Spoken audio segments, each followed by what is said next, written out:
Ahead on Early Birds. It's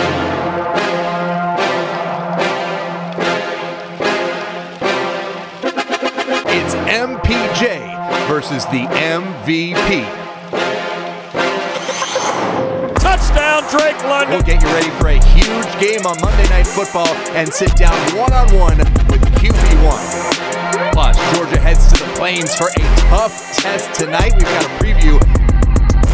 Falcons looking to muffle the Bills Mafia. Early Bird starts now. Grab a cup of your favorite Joe and let's talk Falcons football on Early Birds, presented by Mercedes-Benz. Good morning, welcome into Early Birds. He's DJ, I'm Justin, and Shock in honor of the Bills game. We got a ladder in here in the studio. What do you think about setting it up and you dive through this table? What do you think? I think if you do it, I will do it. How about that? I'm ready so if you are. The desk is safe for now. So you're not doing it? Well, maybe later. Let's get things started with the opening drive. Shock, Falcons and the well-behaved Bills on Monday Night Football. And it all starts with the reigning MVP, DJ. Is Josh Allen the best player in the league right now, best quarterback in the league? That's number one. And two, the easy one, how do you slow him down? Oh, that's a good question. I do believe he's top three. Obviously, Mahomes is up there. Even Danny Dimes is playing good football. Baker Mayfield's playing good football. But he is a top three quarterback for sure. And I think the question you asked is a relevant one. You're not going to stop him, but you have to try to slow him down. You can't give him everything in his ball game. I think the Falcons can slow him down, but they have to keep him in the pocket. That's for sure. If they let him get outside the pocket, that's where he's going to hurt you. Easier said than done. Here's the scouting report from Caden Ellis. He's a super special player. I mean, it is what it is. He's got an MVP in the trophy closet. He's got his team competing for a Super Bowl every single year. He's a very special player. So, getting to go up against the best is fun. Brings a challenge. Linebackers got to help corral him, and it's going to be fun getting to play him. As we continue on the opening drive, the Falcons looking to continue their momentum on offense. Now, before the bye, they looked great against Washington. DJ, what do you want to see them take from that game and carry forward? I think it has to be the consistency they played with, especially on the offensive side of the ball, being able to throw the football when they needed to, but also getting the run game going. That was a huge part of their success in that ball game versus Washington. And also the time of possession, keeping it away from the opposing team, sustaining drives and being good on third down has obviously been a big part of it. They can do that. They got a great chance to continue what they had versus Washington. They'll try to do it Monday night, and as we wrap up the opening drive, they're going to take on Buffalo Monday Night Football. Then they have a Sunday night game at San Francisco, who looks very good. I think this might be the toughest back-to-back of the season. Shock, how big are these next two games? They're huge, and they're both on prime time, so that tells you everybody in the country is watching. It's going to be a prime time experience for you, and you got to go on the road to San Francisco and a team that's inside the NFC. So this is a game you got to have. Already being 0-2 in the division, NFC games are going to matter down the road, and like you mentioned, both these games are going to be critical down the stretch. Here's what Raheem Morris thinks the Benz will be like on Monday night. I think it's awesome for the city to get it just because the city deserves it. Our fan base deserves it. You guys be able to get out there and be able to get those things. But, I love it for the young team to be able to go out there and put those guys in those great spotlights to let them know, man, these games are all huge. They're all big. They're all unique. And, I love our response and how we're able to go out. I love how we practice. I love how we play. And I really love it for our organization more than anything. Just to be able to get that game that means a lot for the week and for everybody. Well, we're looking forward to it for sure. Welcome into Early Birds alongside DJ Shockley. I'm Justin Felder. The Buffalo Bills coming off their first loss of the season against New England, a future Falcons opponent. Any ideas the Patriots had that the Falcons can maybe borrow? Absolutely. One thing that came to mind of me, they turned the Buffalo Bills over 3 times. That's a big deal. When you win the turnover battle, you got a great chance to win the ball game. Patriots did that. Something to keep in mind when we come up Monday night. It will be interesting to watch. Should be a great game as the Falcons look to hand the Bills loss number 2. And leading the way on Monday night will be Michael Penix Jr. It'll be his Monday Night Football debut, coming off one of his best games as a pro. Penix sat down with fellow Tampa area native Kelly Price this week as he got ready for the Bills. So is the bye week being so early a blessing or a curse, do you think? I don't know. I guess we'll see. It's my first time having an early one, so right. I can't really say. But last year, I feel like it was at a perfect time. You know, having like those 10 games, and then it's like, all right, we just went a long stretch, and now we got a bye, and then just cruising through the rest of the season. But I guess we'll see. Well, and for momentum-wise, I mean, obviously, so much momentum coming out of that last game. Like, how do you keep that up? That's kind of the challenge, right? right, when you don't play and even see the guys really for a whole week? Yeah, I feel like it's the way that you attack your bye week too. You know, like I said, you can't go the whole bye week without doing anything. You know, and then come back here and be out of shape or miss a beat. So now I feel like whenever we're out there at practice, I feel like a lot of guys, all the guys that were on beat and all the guys seem like they're pretty fresh and feeling good coming off the bye. So that's good to have. We had some early season, people getting dinged up and stuff. Right. So it just gives them guys time to heal and get back ready. Coach Raheem, leading us, I feel like he's the best person to have lead you and to make sure you're getting back ready to play. I feel like the way that he coaches, the energy that he brings, each and every day, the consistency, it helps us be able to stay consistent even whenever we are away for a week. Do you think getting away, for a week, having this bye week so early, are you able to kind of look at the first couple weeks? Because obviously, you have the Carolina game and the Commanders game, very two different games, especially offensively. Is it able to give you a little more perspective? You know what I mean? For sure, it is some of that, and I feel like a lot of that, comes with, different things that you could do better. I feel like, play call standpoint, stuff like that, the rhythm of the game, like why weren't we able to get going in that Carolina game, and what helped us get going in the Commanders game, try to find, that middle ground to say, okay, this is where we're playing our best, and this is what we need to do going on throughout the season, and see how that goes. So obviously Zach came down on the sideline on that last game. Give me an example of how that's different for you and why that maybe helped you even more. Yeah, I'll say just the communication standpoint, just being able to hear from him right there, live right after a drive, and hear what he's thinking, hear the things that he's saying that he wants to call for the next series based on what the defense has given us, throughout the game so far, I feel like that just helps us so much. He's out there, he can see the boards with us and be able to see what the defense is presenting for us so that we can go attack it a certain way to help us be successful the next drive. That was great insight, great interview. We're looking forward to seeing MPJ Monday night. Also looking forward, Shock, to a big game on the Plains tonight. Yeah, my guy Michael Jenkins will be here to break down my Dogs against the Auburn Tigers. Plus, first drill being like, hey, one-on-ones, all right, right tackle, J.J. Watt. You gotta love it. Jake Matthews talks about his welcome to the NFL moment. That's up next when we go deep. You're watching Early Birds, presented by Mercedes-Benz, official luxury vehicle of your Atlanta Falcons, and sponsored by the Georgia Lottery. Today could be the day. And the Home Depot, how doers get more done. More Early Birds coming back at you. Early Birds. It's not Saturday down south without talking college football. Get ready to fire up the grill. Here's Shock. All right, we got my boy Jake in the building. Talk some college football. Jake, how we doing? How we doing? Good. We ain't had a chance to talk about your Buckeyes yet, so I'm going to give you Buckeyes a little love. You still feeling good about your squad being #1 in the country? I feel great. We're taking strides every week, just getting better week by week, so we're in a good spot. All right, Jake, let's jump right on into it. Let's talk about one of the biggest games I think of today. Dogs on the road tonight in Auburn. 7:30 kicks, going to be a crazy environment. Auburn, tough place to play, as we know. Who do you think needs to have a big day in this ball game on either team for Georgia or Auburn to come out this one with a dub? Oh, man, like you said, tough place to play, Jordan-Hare Stadium at night. I think both quarterbacks have to play well. And, Georgia went on the road to Auburn a couple years ago, and they needed a spectacular effort from Brock Bowers himself to help you guys win that game. So Auburn's going to be ready to play. It's going to be a tough challenge, but Gunner's been on the road at Tennessee, fought to come back. So I think that experience has helped him, and hopefully he plays well tonight. You think Jackson Arnold has enough to get it done as the quarterback for Auburn? I don't know if he has. Trust him fully? I don't know if he has enough. He's done a great job not turning the ball over this year. Yeah. He's got some really good receivers that, it seems like they need to get them the ball more. Yeah. So we'll see if that happens. But I don't know if he has enough to quite get it done. Bro got sacked 10 times for Oklahoma. Yeah. That's pretty crazy. All right, here's Coach Smart on the concerns of facing Hugh Freeze's style of offense. Tempo. He's able to go fast. They really believe in back shoulder fades and timing routes and throwing it. If they get hot on those, they're hard to stop. And they've got some really talented weapons out wide this year.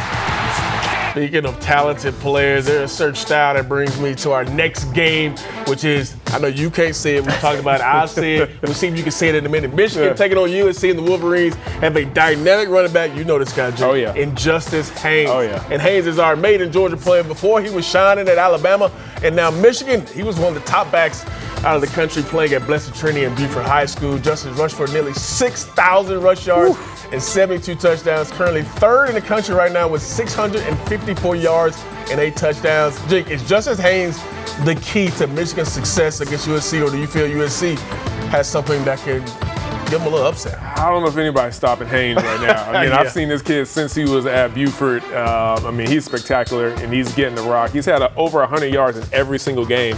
Crazy stat. He's the only running back at Michigan ever to start his first 5 games with 100 yards rushing. Okay, Jake bringing the bars. I like that. Yeah. Here's Wolverines head coach Sharon Moore. He says, I got a good idea where this game will be won. We got to do a good job of really controlling the line of scrimmage up front first, and they've got a really good O-line, but I feel like we got a really good D-line. So it's going to be a battle. It's going to be a 4-quarter battle in the Coliseum, which we're really excited about. No, Jay, he look a little confident. He look a little like just calm. All right, the other big game of the day we cannot leave without talking about it. The Red River rivalry between Oklahoma and Texas. Texas coming off a disappointing loss to Justin's Gators last week and looking to bounce back. But OU and their quarterback situation is up in the air, as we know. Jake, is there any way Texas can have any success against this OU defense that likes to get after people? Brett Venables and this defense, I mean, they're one of the best in the country right now. And so everybody's kind of seen the struggles Arch has had. And so will he step up to the plate and show something different in this rivalry game? We don't know. Will Batir, who's still questionable for Oklahoma, will he end up playing today? True. So it's a lot of question marks going into this game for both teams. Who you walking away in the Red River rivalry, Jake? Who you got?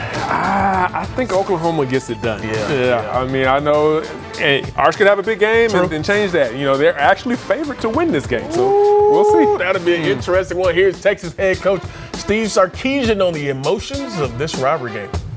You know, you lean into some of the veteran players who have been through this week before, who know what this week is about, and push your younger players or your new players that maybe have transferred into this is how we go about our business, because it is a great game. There's a lot of emotion that goes into this game, and I think that there's a fine line, and as we touched on, you know, playing with emotion but not emotional. Jake, can we get you to say Michigan one time? You liked them in that game? Can we get you to say it? Can you say Michigan go? No? Not going to have who? Okay. Gee, we appreciate the time, man. We'll see you next week. Justin, big win for your Gators last week. You think they maybe turn the corner a little bit as they take on A&M tonight, which is a sneaky good game, I think. I don't think that. I hope that. I don't think that, but it was nice to get at least one. Guys, great insight as always. Well, every week on Going Deep, we ask a Falcons player, what was your welcome to the NFL moment? O-lineman Jake Matthews is in his 12th NFL season. Had to think back a little bit. Turns out his welcome to the NFL came courtesy of NFL Films. He explains in this week's Going Deep. I guess probably being on Hard Knocks. Oh, get him on! That's it! Hey, get your chest down! Yeah, and then like 2 weeks into camp, going down to Houston, and first drill being like, hey, one-on-ones, all right, right tackle, J.J. Watt. Here we go! Good rush, JJ. So, yeah, I was like, this guy's really good. Good rush, good rush. Here we go again. Go. Yeah, that was a learning experience, but definitely for the better. Yeah, great memory there from Jake Matthews. More to come on Early Birds. We've got a matchup to watch involving a Falcons standout and a former Bulldog. DJ and Jenk break it down next on Early Birds. Made in Georgia is presented by Chick-fil-A. We're getting your Saturday started right. Early Birds is back in a moment. It's time to get some game intel from Shock. You're invited into the film room. So cut the lights and let's get started. All right, let's talk about a play that a lot of teams use in the red zone near the goal line that, you know, the Falcons have to be wary of. And this is a copycat league. And every time a team scores, I guarantee you the Buffalo Bills, if they get a chance to get down here, this will be a play they use. So this is what happens here. They try to do a lot of things up here to affect this guy right here. This is what we call like kind of a chief concept where here's the routes I draw up here. You got a crossing route at the top up here. And then you got another crossing route by here by Debo Samuel coming across. And then you're going to have this receiver, he's going to sit right over the middle, and then you got this guy coming across the back end line, and then you're flooding this whole side with this back coming across here. So you got 4 guys on this side of the field that's going to make it really hard to this guy. So what happens is this guy gets kind of countered by the things that's coming in front of him, and then you get this guy running on the back end line, which is the carry on the backside is in touchdown. Let's show it from the backside here. I can show you exactly what catches the eye here. Now here's the eye. So this is what I'm talking about. He got his eyes here, or should he back up here? If he backs up, this guy's probably gonna sit in the zone and he's gonna catch it, or this guy's gonna sit in the zone. So you do a good job of flooding the zone, makes it hard on the Falcons, and you get one behind him. This guy, Xavier Watts, has to do a better job of watching what's behind him, and it's going to be a tough play to kind of decipher, but the Falcons can do it, but they just got to make sure they're doing a good job of watching guys around. All right, this game will have tons of really talented players, and we'll have some key matchups to watch. One that stands out to me is James Cook for the Bills being matched up with Divine Diablo at times. Now, Jink, Diablo is an athletic linebacker. We know that. How should he play the talented Cook when they put him in space? Cook did just get paid in the preseason, so maybe he's not as motivated to play as hard. But no, he's a phenomenal player, and Diablo's going to have his hands full. So he's going to have these sound assignment, like you just said, with their eyes and knowing exactly what they're trying to do on defense to keep him contained. I like what you're talking about. I think knowing where your help is going to be huge in this ball game, and it has to happen versus a guy like James Cook. All right, Justin, over to you. We're hoping we can contain my old Bulldog there on Monday night. Well, Shock, hopefully James Cook isn't breaking any ankles on any long runs on Monday night. Actual ankle injuries, of course, are far too common in the NFL. Those injuries can range from pretty mild to the kind of thing that keeps players on the sideline for a large chunk of the season. That's the focus of this week's Emory Road to Recovery. Ankle injuries are common. We have just the general sprains that can occur, like low lateral ankle sprains, which are really, really common. Those luckily can bounce back pretty quickly. They can be fairly mild or even more severe, but they'll sometimes bounce back within a week or maybe 3 to 4 weeks at the most. High ankle sprains are also very common, which are a little bit more severe as far as the soft tissue damage that occurs. So the rehab process or maybe the treatments that we do for a high ankle sprain may be a little bit different versus a low ankle sprain, and the timeline to return to play may take a month or so from that timeline. Luckily, the NFL has done a good job implementing the hip drop tackle rule and as of last year, and so we're trying to see cut down on that because you will see some of the guys break their ankle a little more easily with that specific tackle. Tough stuff there. All right, still to come on Early Birds. Chris Lindstrom was behind the hibachi grill for a good cause this week. Falcons players show off their cooking skills when we come back after the break. You're watching Early Birds, presented by Mercedes-Benz, on your official home for Falcons football, Fox 5 Atlanta. Early Birds has been presented to you by Mercedes-Benz, official luxury vehicle of your Atlanta Falcons. We play football, and that's a game. We talk about perseverance in football and toughness in football, but at the end of the day, like I said, it's just a game where these people are dealing with real life and real things that affect not only them but their families.